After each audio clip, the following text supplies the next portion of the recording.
whale watching company made a very rare and exciting discovery this weekend. And here now with a whale of a tail. Sorry, Captain, I had to say that. It's mandatory in the contract. Captain Kyle in the house with Adventure Whale Watching San Diego. Good morning. Thanks for being here. That must have been pretty doggone exciting. I mean, I'm telling you what. What happened this weekend? Yeah, so we got a rare treat this weekend. We got to see the deep sea's apex predator, the largest toothed whale on the planet, the sperm whale. And we not only got to see one, but we got to see two male sperm whales coming together in what can be described as a whale embrace, or maybe a whale bromance. This doesn't happen a lot, right? So explain to people who may not know, oh, you know, kind of all, there's a whale, I mean, I don't know what I'm looking at. This is super duper rare, right? But why is it so rare to see the sperm whale in coastal waters? Yeah, it's a very exceptional circumstance, and this is because, well, it's simple, Raul. It's their food. Their food lives in deep water. So a typical dive for a sperm whale can go up to 4,000 feet deep and last up to 90 minutes. Oh my God. So yeah, their place of comfort is in the deep, deep water. So why are they there? We really don't know. So here in San Diego, we have a unique bathymetry, or the contours of the seabed floor, which can get over 3,000 feet deep, which is a perfect place for squid, the favorite food of sperm whales. Oh, they like that. That's right, correct. When you first saw that, because it's a rare thing, like how did you know that those were actually like sperm whales, and what did you think at that moment when you realized this was actually happening? Yeah, sperm whales are unique specifically because of their blowhole. They have a 45-degree exhale where the spout comes out at a unique angle. Interesting. So they're very easy to identify. Even though they are rare, we're always looking for that 45-degree angle spout. And then did you like gasp? What did you do in that moment? You saw this, you went, when the captain's also going, whoa! Yeah, absolutely. It's a unique experience for everyone. I think the last sighting was by Scripps in 2011, and before that, who knows? That long ago. So it's a very, very rare experience. But we're hoping that we get to see them more and more.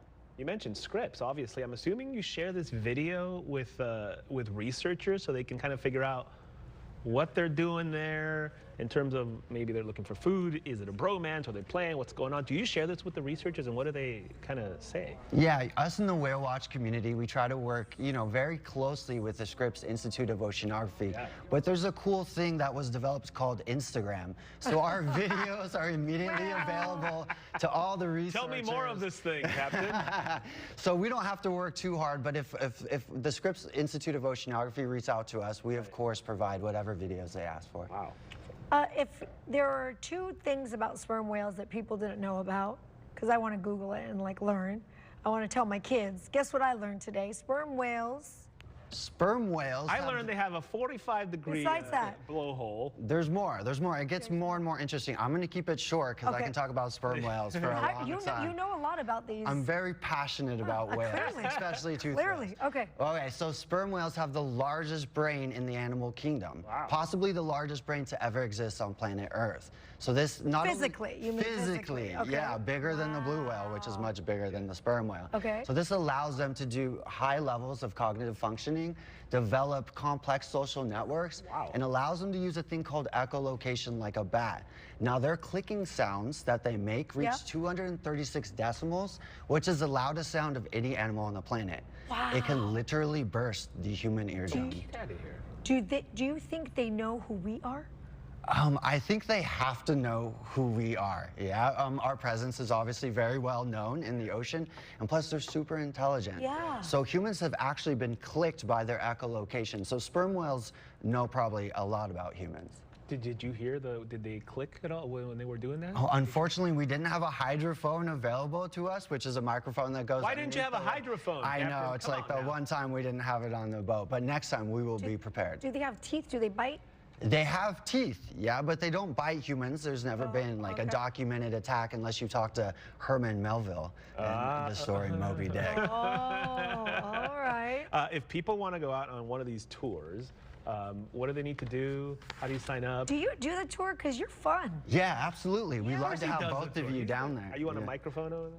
No, I don't need. I project. You project. Okay. So when do you do these tours? Yeah, how do we? Yeah. So 7 days a week. We're conveniently located right on Harbor Island, next to the airport. We have 2.5 to 3-hour tours. And check this out, Raul. We have Navy SEAL-style ribbed boats that not only go fast, but provide for an intimate experience with the whales. You want to go? Yeah. Wait a minute. How big is the boat? How many people are we talking about? Well, we get 6 Because I've seen some of these videos of the whales are enormous and the boats are little. Raul. And that's the beautiful thing about it, is that it's very humbling to be next to these animals in such a small boat. Oh my God. Yeah, maybe I'll just look at your video, actually. Call it a day. Thank you. That's awesome. Thank you for sharing it with us. Okay. Captain Kyle, thank you.